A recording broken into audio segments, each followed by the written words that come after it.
Hello everybody, welcome back to another edition of the Contest Realm podcast. We're on episode 78, getting close to that 100 mark.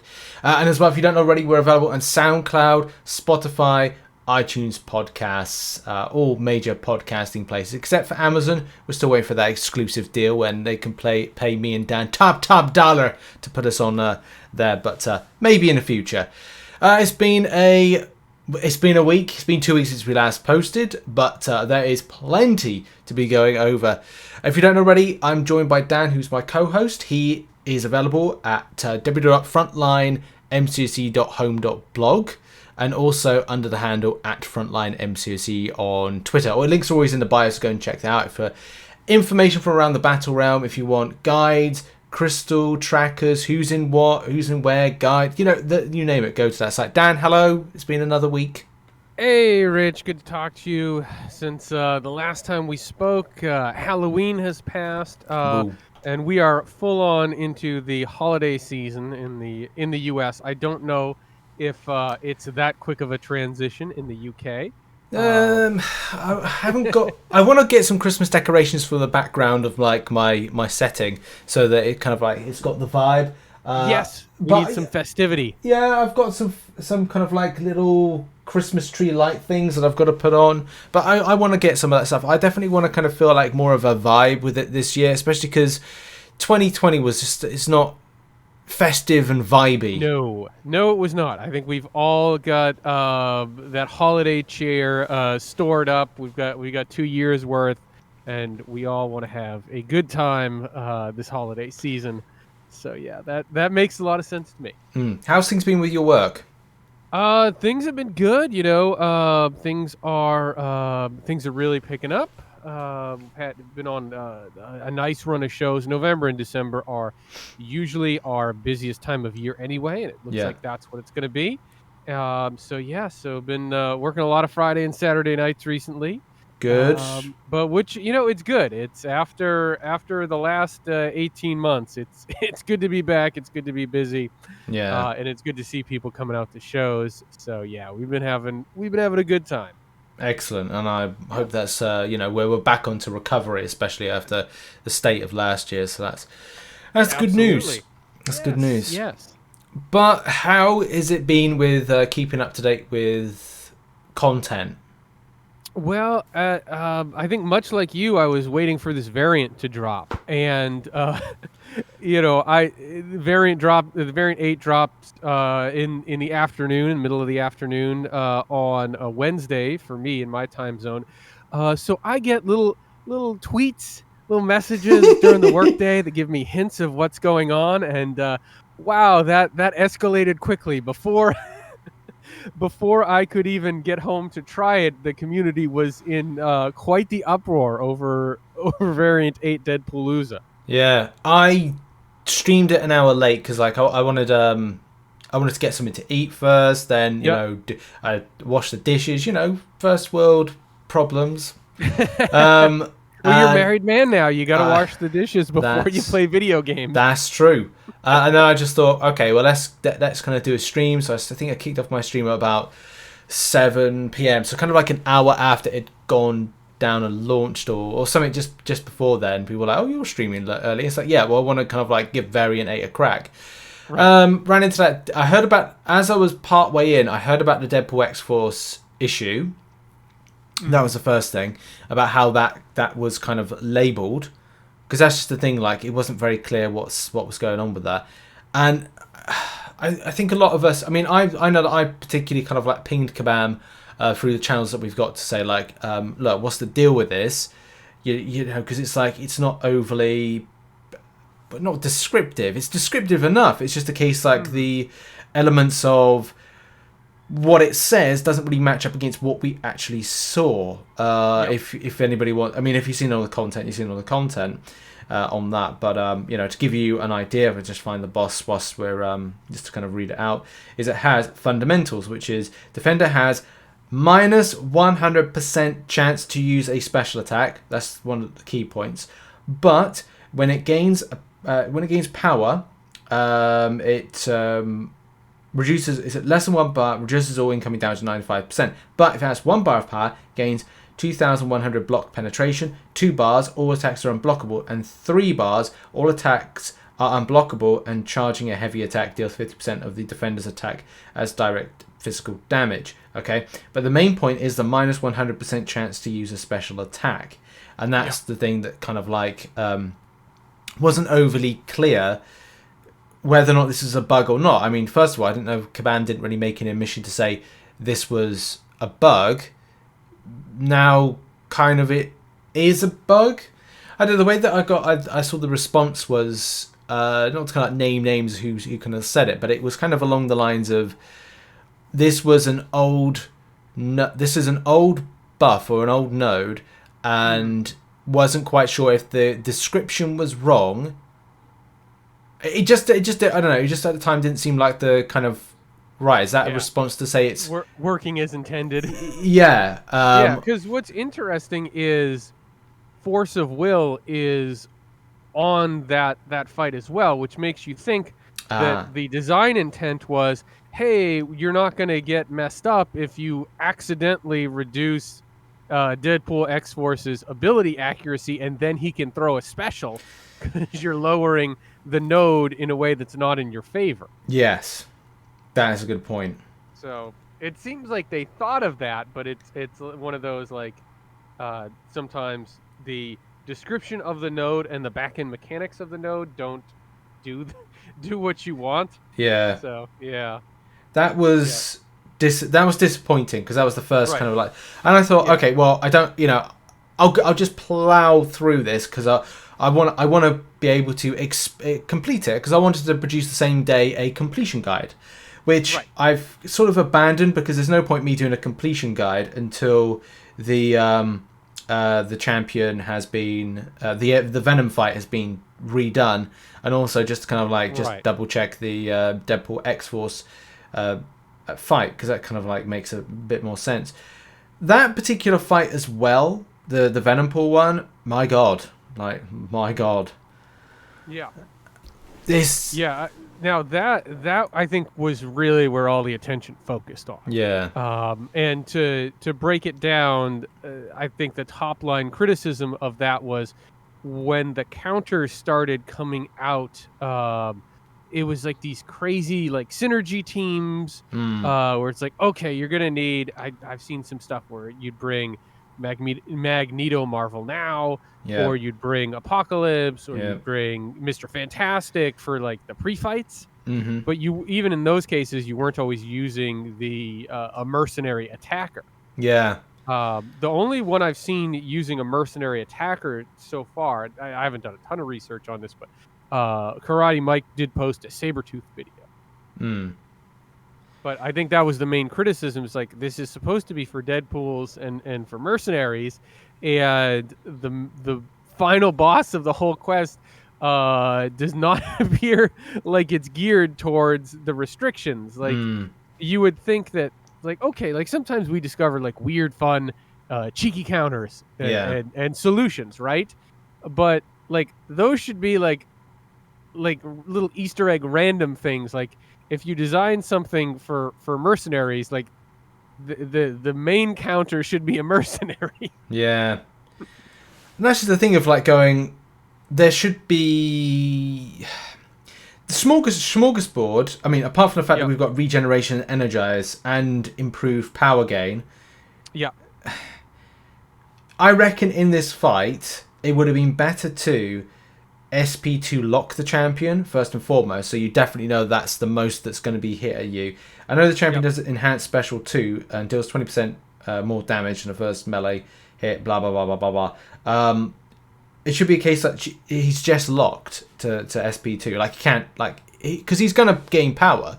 But I'd rather feel that it was kind of safe for players for that, because a lot of the times you're like, okay, well, I can't punish after an SB2 because it's going to ramp up the power gain exponentially. With Energize, it's going to screw you over in power gain as well. So this champion is going to be throwing SP2s, and you have to play this just so carefully that it's unenjoyable. That speed and momentum, it goes into longer paced, boring fights, and even worse that we don't have any kind of specific counters, because Smorgasbord, ruins that experience. The defender has a 100% chance to purify all incoming debuffs. Whenever the defender purifies a debuff, they gain a snack charge every 30 seconds. If the defender has less than 10 snack charges, they gain a regen passive, restoring 25% of their health over 6 seconds. The defender has 10 or more snack charges, they gain a degeneration passive, removing 10% of their health over 6 seconds.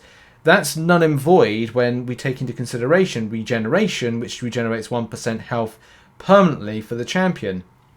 So there's a lot of things played out there that you're kind of going like, I've got to focus on the power, but also I've got to focus on my debuffs at the same time, as well as trying to play the fight out. And I'm not to say there's ridiculous too many things to think of, but it definitely takes away from that fun aspect of variants just kind of flow and using specific hashtags with these particular fights. Which if you don't have White Magneto and you got that passive stun, and if it's the other things like if you don't have this champion, you don't have that champion, it makes it more painful, and that just ain't it, is it?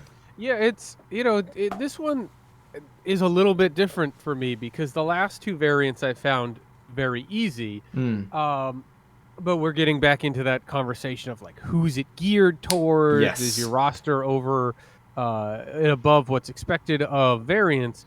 Because with variant 6, so that was the villain one.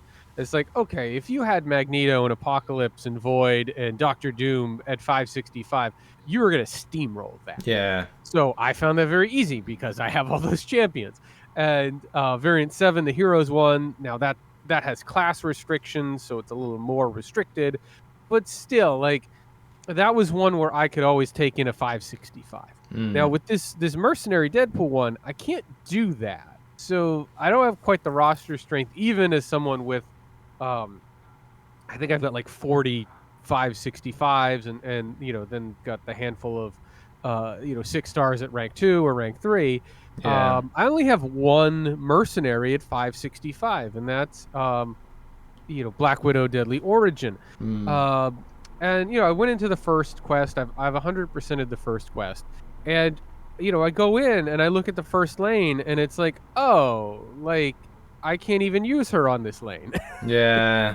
She's my my best option as far as power level. So I ended up using Gwenpool for like 90% of that quest, and she was really good even at rank 4 and was was a great option. But it's like, okay, like if I didn't have Gwenpool, like who would I have used? Like I could see some opportunities where Luke Cage could have done well, but it's like the reason why Gwenpool did so well is like, okay, I could use the crossfight, plus she's got Enervate to deal with a lot of that power gain, which is annoying for fights like that Red Skull, where it's like, okay, you got to be real careful there. And for the boss, she's got the Sig ability where she can tank that War Machine SP1 without dying. And it's like that's quite the needle to thread there. It's like, oh man, if Gwenpool didn't have like these two exact things, and I didn't have her in my roster, like I'm really hurting right now. Like, and that's just the first quest, and then you look at the second quest, and there's some questionable design there too. Like these crossfights are cool, right?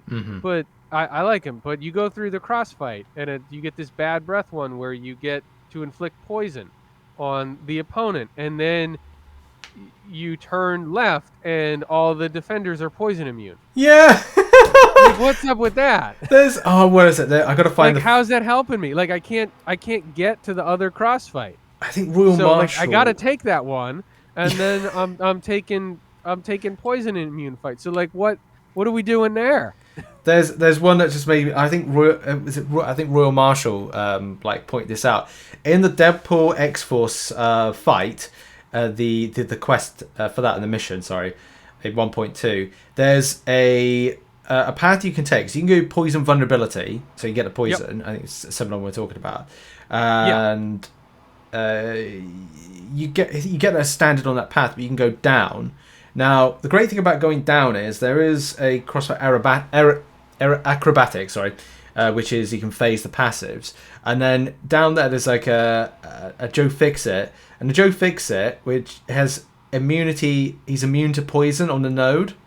Yes. And I kind of think, well, it's kind of like that he already is. He already is. He's super immune in this case. You are not poisoning Mr. Fix-It today, sir. Yeah, that was my boy Joe needs all the help he can get, but that's he could have used something else there. Yeah, absolutely. But yeah, I mean that's kind of a weird choice, is where you've got this poison boost, and then you go one way and you've got poison vulnerability, and it's yay, and then the other way it's poison immunity. It's like, okay, like that's why. Yeah, there are a few kind of like scuffy things, like there's one lane which I tell you what, if you ever get round to it, it is the most terribly made lane ever, and that is Venompool life transfer, defensive, pressure gauge.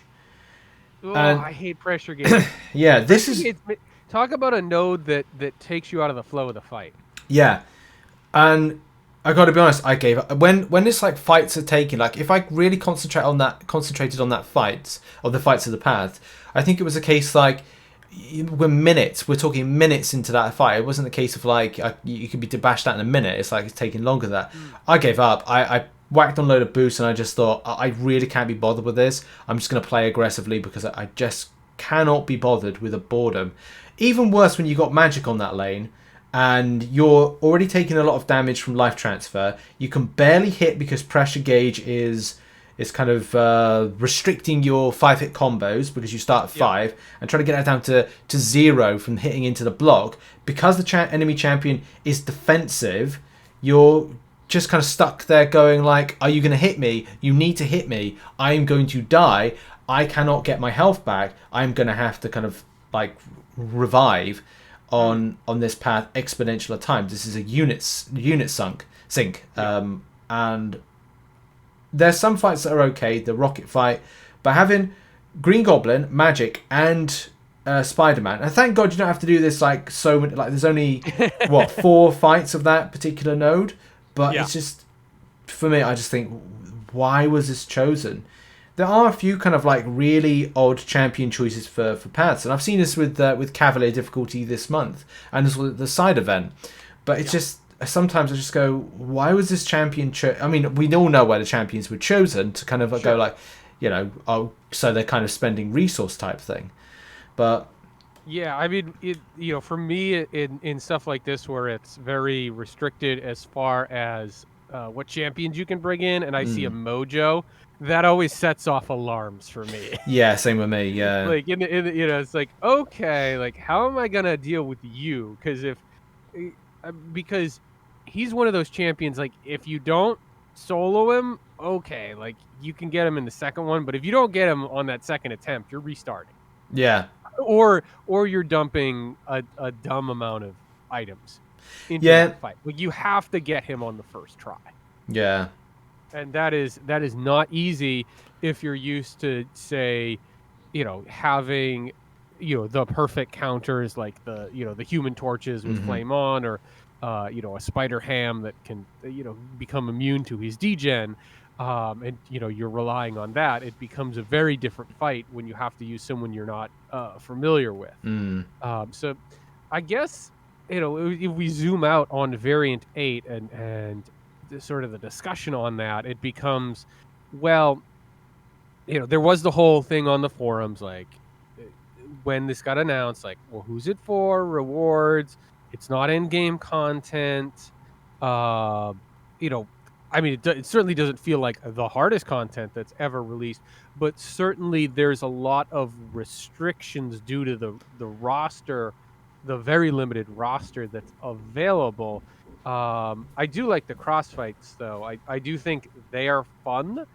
I think the crossfight and the sort of the buffing of the champs and the options has stepped up over the last 2 variants and a little more creative, which I do like. But do we feel like this is the right difficulty for the stated audience, which should be people that are like mid Act 5, early Act 6? Is that what this is?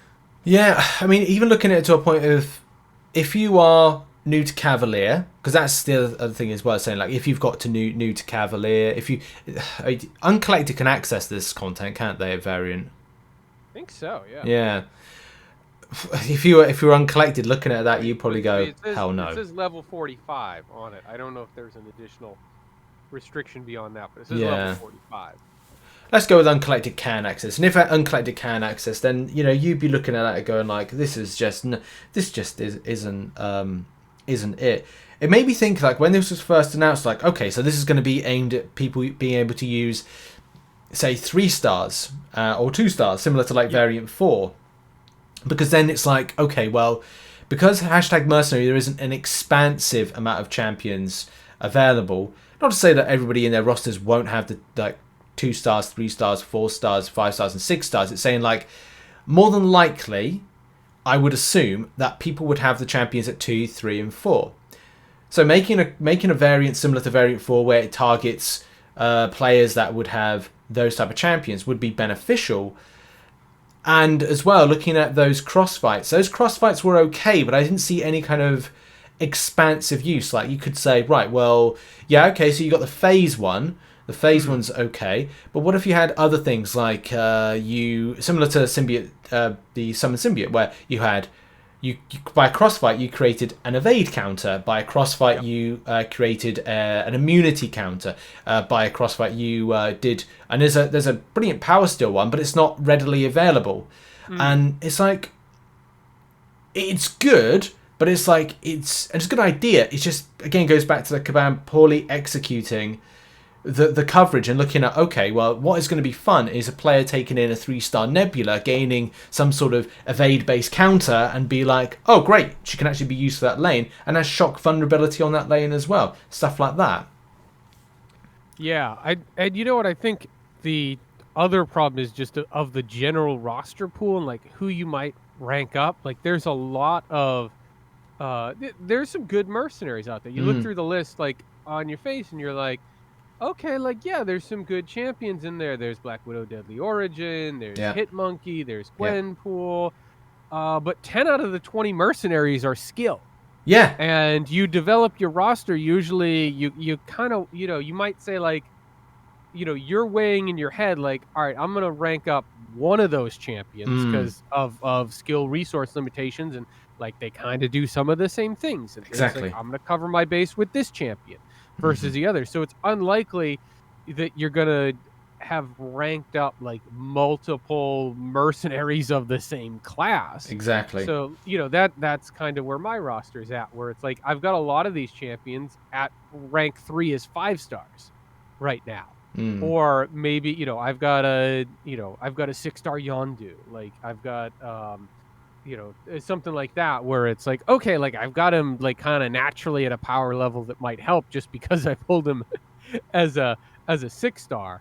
But I don't have I don't have any of the Deadpools, so that kind of takes me out. I don't have Luke Cage ranked up, and a lot of these, like at least in chapter 1, like a lot of this stuff was like very power gain and like debuff specific, like so it's like, okay, like I can't really use Karnak that well unless I place the pre-fight on him, but I kind of want the pre-fight on Gwenpool because she's the best option. Yeah. So it's like, you know what I mean? There's a lot of trade-offs there, where it's like hard to use I found it hard to utilize all 5 champions on my team, at least in the first quest, where it's like, all right, I could use Gwenpool, I could use Yondu selectively, like he's got the heal block, so he's going to be good for the boss if I get stuck on the life cycle.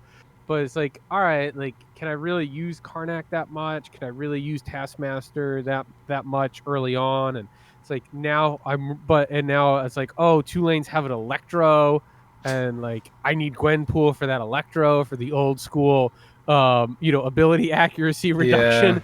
So don't get shocked to death. And that was a cool fight because like she finished at 100% health. Like that was fun because it's like, oh yeah, I haven't done this in forever. But it's like, well, what if I didn't have her? Like, I don't know. Is there anyone else who could do that fight? Like, can Domino do that fight? I don't know. And those are the big problems with having some of these champions on this path. And it's like you go Mojo into Electro with a Gwenpool, like you're kind of you're getting a little nervous there. yeah, Yeah. there's a lot of stuff that I think, it would have been good to have this.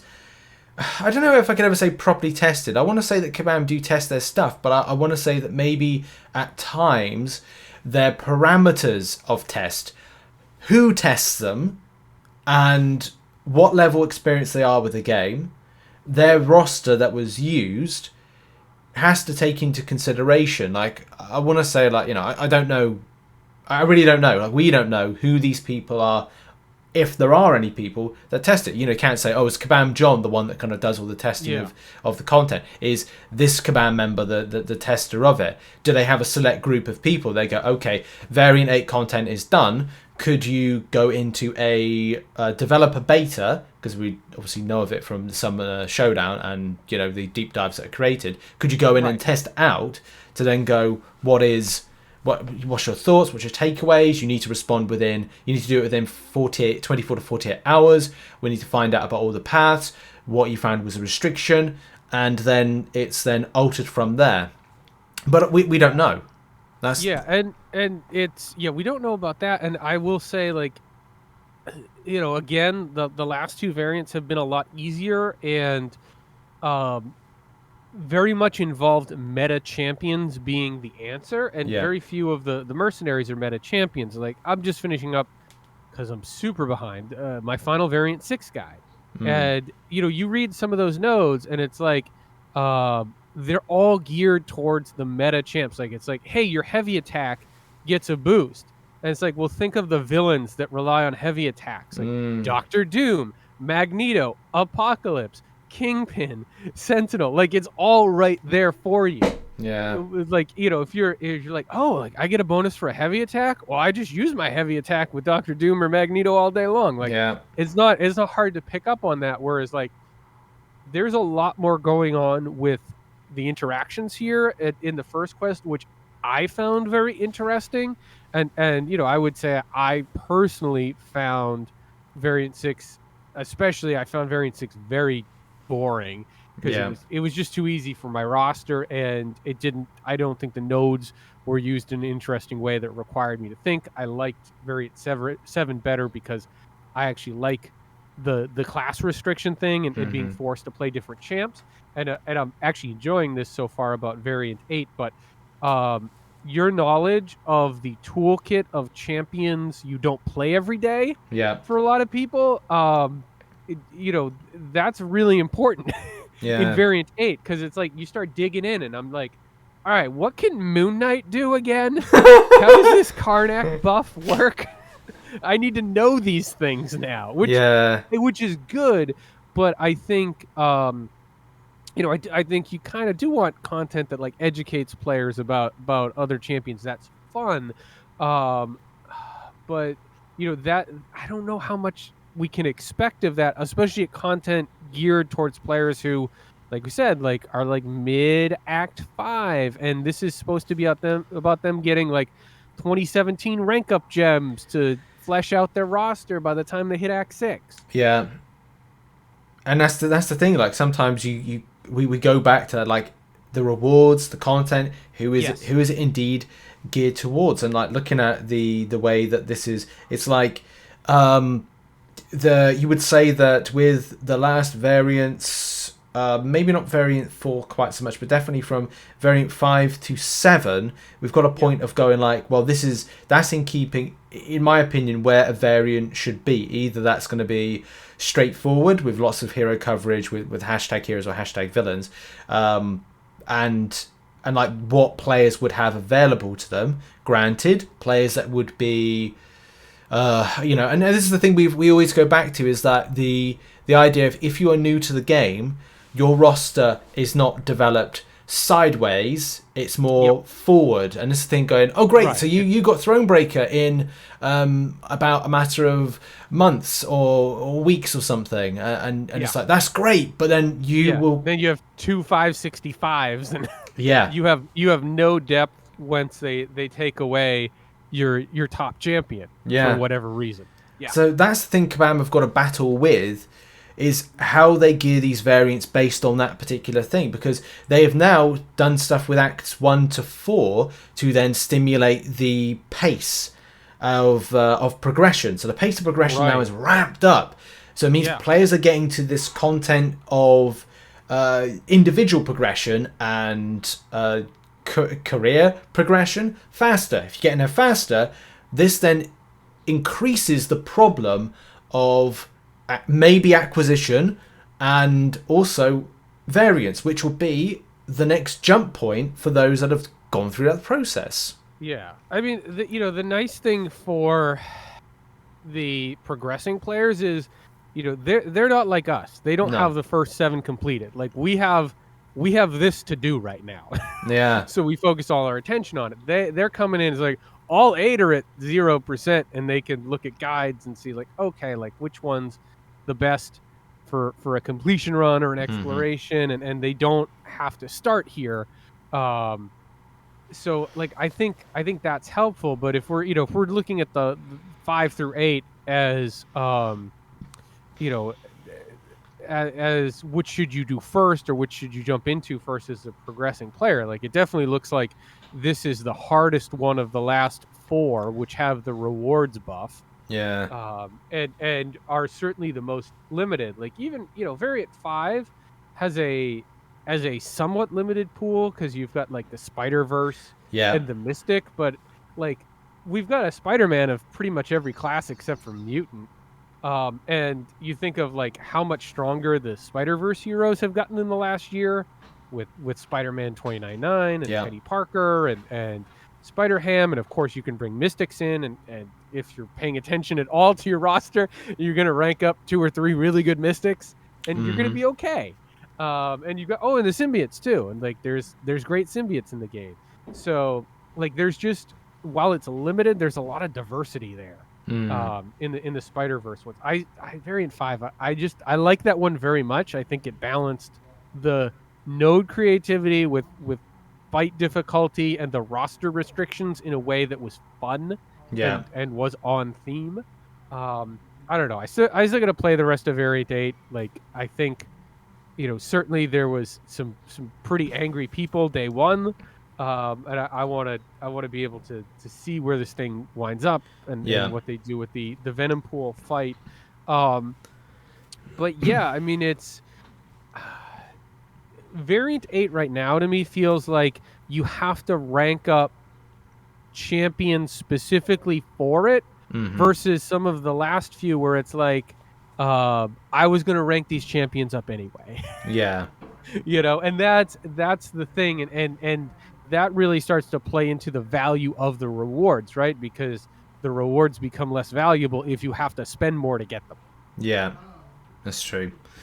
I just think this has been one of these situations where, through whatever reason, I don't know if I could say that Kabam have rushed this, or maybe they have gone, look, let's just get it done and out. Because it did come out a month earlier than we expected. Yes, that's a good point, isn't it? Because like normally, not normally, I don't know. Normally with Kabam, that's kind of word that doesn't really associate with them because development time to stuff is thrown up. I don't know as well. Like I understand they want to get Act 7.4 out sooner, but the biggest problem with kind of focusing on that and whether or not they got a split team, again, I don't know because I don't work for Kabam. I don't know what's going on with them. It could be a case of going, yeah, okay, let's put this out now so we can like focus our attention on kind of the work that we've got to do with 7.4. And it's like, well, you don't need to rush around with that stuff. Put it out as and when. Give us an extra month similar to variant. What was it? Was it variant 7? Or no, was it variant 6 in December of last year? I can't remember. One of those two was put out December time, I want to say. It was December, yeah. And also, didn't they put? I think it was variant 5. Variant 5, okay. It was December because I remember like doing that and like, oh, I wish I had Spider-Ham for this mojo. Yeah. Or like there was something where like there was some weird incinerate fight where it's like, oh man, I wish I had Red Goblin right now for like like a symbiote incinerate immune. I was like, that's what I really want. And that's just it, isn't it? Going like, you don't need to rush this stuff. Like the biggest problem, we learn more and we get frustrated more when things don't work and like it's not gone through a fine tooth comb. It just would be better to kind of go, right, well, look, let's get some proper testing out there for people to kind of go, you know, you got 24, as I said, 24 to 48 hours, go and do some tests, do all the paths, 100% it, tell us the feedback of each path, each fight, and, you know, here's a spreadsheet of how it should be done. The same way, you know, I create a spreadsheet, you create a spreadsheet on paths, interactions and things, and go, did you find the counters limiting? Did you find the content fun? Was there something that was off with the bosses? Did the bosses work? And if everybody in that test platform that's able to access the developer platform goes, oh, do you know what? That fight there doesn't really kind of like works too well. I did find an option. This was the only option. This is the only counter. Then before launch, they have literally gone through the problems and everybody would go, hey, great variant. But sadly, that's not the case. And that's sad. Yeah. Yeah. I mean, it does, you know, it does bring into the problems that we see in testing. And, you know, we kind of saw a little bit of this in the community yesterday and kind of talking about the videos and whether Venompool should be fixed is like, you know, we've got some great clears by, you know, solos by some very, very talented content creators. And then the conversation around it's like, okay, like, does that, you know, make it look like everyone can do it and there's not a problem? And it's always the kind of thing where you've got these, you know, monster players who can, you know, work magic with these champions. And it's like, okay, like, you know, MSD soloed with Human Torch, who's not a mercenary. It's like, okay, like I'm watching that. It's like, oh, could I do that? I don't know if I could do that. No, exactly. You know, like probably not. It certainly wouldn't look as good. But, you know, and then it's like, well, what, you know, like that content is not geared toward his ability level. Never mind the roster. So you think about like, okay, like we know Kabam John's a very good player. Like, did John have like every, like what power level was he testing at? Like, you know, what, like I said, what I'm finding is, and I think a lot of people are going to find is just like, it, for me, it was kind of shocking to like have to go into content without a full team of 565s or better. Because I haven't done that in the longest time. You know, like there's like, I always have 5. You know, it's like I don't even consider playing a rank 4 anymore. Because like, why would I? I've got plenty of great options. So like, in one hand, that was cool, but it's also like, all right, now I got to start to think about like what does it really feel to like take down this health pool with a rank 4 or rank 3? Because it just like, that's not how I'm living life right now. And that was the biggest thing for me, is going like, I ranked up Nebula to rank 4 from I think a rank 2. I was going to do it in any case, but a lot of the time I go, I've just got like a massive 6-star crystal opening to post very soon, and as soon as I've kind of blown my load on resource, I then have to go, right, well, yeah, Cyber Weekend's around the corner, yeah, I can future prepare, but ranking up something specifically to rank 4, but still, when you get to those later quests and you get to the Venompool one, you get to the She-Hulk one, if you block for whatever reason, and yeah, like, it's not ideal to go, oh, let's block every single attack, or let's kind of like, whilst there's a not a Bane, well, I can't remember what the node is, but Bubble Shield on, you don't want to block, you are taking some ridiculous damage through that block as a rank 4 5-star. So I don't want to be doing that. I want to be doing 565s, being able to, if I get a couple of blocks, maybe up to 10 blocks max, that I'm at least kind of going, I can survive and I can actually kind of finish this fight. Oh yeah, for sure. And I think what a lot, you know, that's part of it. And I think that's one of those things where it's like, you're really hurting if you don't have the Deadpool characters that can heal a lot. Yeah.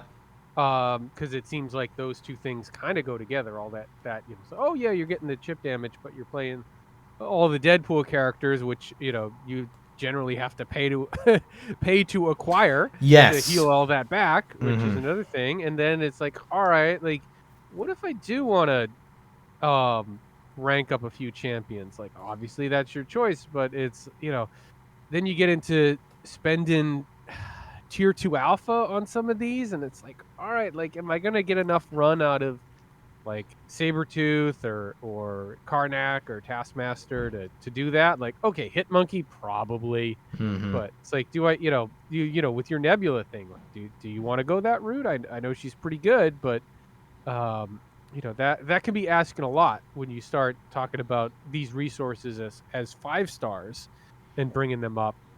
If you don't have the 6-star options, I think if you have a lot of these champions at rank 1 as a 6-star, you're in a lot better position. Yeah, if that's the only thing. As soon as you've done the completion, which once this Venompool Fight has been changed, at least to say if you've done the completion, you do get those 2017 gems, which in some ways, I think actually it's the 2017 ones. I'm not 100% sure. It's 2017. Yeah. Once you get them and you're able to kind of at least go, okay, do I have any 2017 champions? There's going to be some resources to kind of like online if you kind of like search the year of inclusion. I don't know, does Ant May have any year of inclusion? I think it does. It does, yeah. That can help. And click on the year. I mean, there's some pretty good ones, especially in the you're talking 2017 or before. There's some good ones.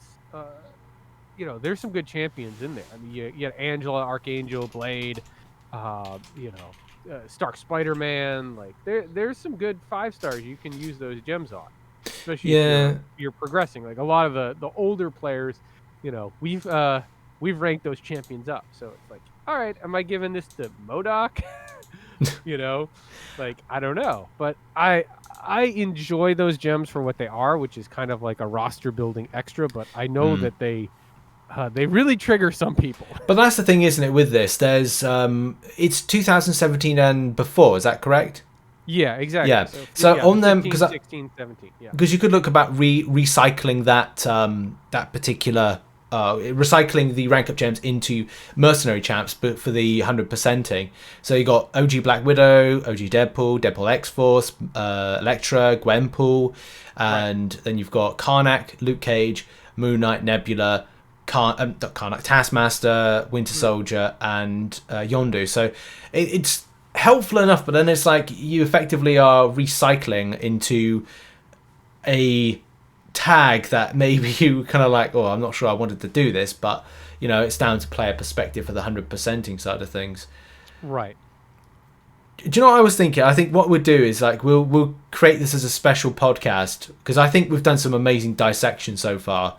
I think we'll probably call this what went wrong with Variant 8, because I think we've covered, we honestly have smashed it when it comes to like dissecting this about where Kabam have gone wrong, where they could put it right in future and stuff like that. So I think that's what we'll do. Is there anything that maybe non-Variant 8 we should be covering, and Variant 8 we should be talking about? I mean, I don't know. I mean, it kind of feels like we've talked so much about Variant 8, it feels like maybe this should just be a complete Variant 8 episode, Rich. I agree. And we can get into some of the other stuff, which I think, we had our show notes, like Cyber Weekend Prep and side quests. Like, I think we could talk about that next week, and it's still very relevant. Yeah, so I agree with that. I'm cool with kind of leaving it here, and this was really the story of the week. So yeah, it was okay to me. Yeah, I think as well, because we both you do amazing guides about variants. I think it's just great suited to kind of the coverage here, and for me, it's like creating spreadsheets of coverage of not limitations, but kind of coverage of what these champions can do versus the content they've given. I think it really gives a good perspective that we've kind of synergized this together, which unfortunately is the only way you can take down the Venom boss at the moment. So Venompool boss. So yes, you need those synergies. Yeah. Teamwork makes the dream work, as my 5-year-old always says. Absolutely. When we're playing video games together, you gotta have the teamwork. That's true. Mm-hmm. Yeah, I think that's really. I think that's a great coverage, a great show. If you want to put some stuff, like contact us if you want to talk a bit more about Variant 8, then please do. Kabam, if you're listening or watching, then good notes. I mean, me and Dan would happy to help out if you want to reach out and get some advice. But Dan, what are you up to next week? I'm gonna keep working on this variant 8. I want to get this thing 100% Yeah. as quickly as possible, so we can kind of continue to work on it and help people. We are 2 weeks away for Cyber Weekend, Oh so yeah. trying to get every unit that is possible. Yeah. And just kind of plugging along here, finishing up variant 6 guides. Want to do an account retrospective going into Cyber Weekend, because so much always changes post Cyber Weekend and post gifting event. Yeah. So yeah, man, we are we're 2 weeks out from Cyber Weekend. We're probably 4 weeks out from gifting. A lot is going to happen in the next few weeks. Yeah, it is going to get hectic. Me and Dan are going to be super busy. I think it'll be a case of going like finding available time. It may even come to a point where we might say to ourselves, we'll go back to like just Sunday straight live and record straight live or something like that. Yeah, we may have to do that for Cyber Weekend and do. I think that might be a fun time to do a live one, because there's always so much activity that weekend. That is very true. That is very true. Right, that has been the podcast. Thank you everybody for coming on by, listening, watching, all that stuff. We're available on SoundCloud, Spotify, iTunes, podcasts, and various different other places. You can catch Dan in the bios down below and in the various different things. And also you can catch me on socials and live stream. Appreciate you. This has been a fun episode, really great. And we'll see you all next week for another one. Bye-bye.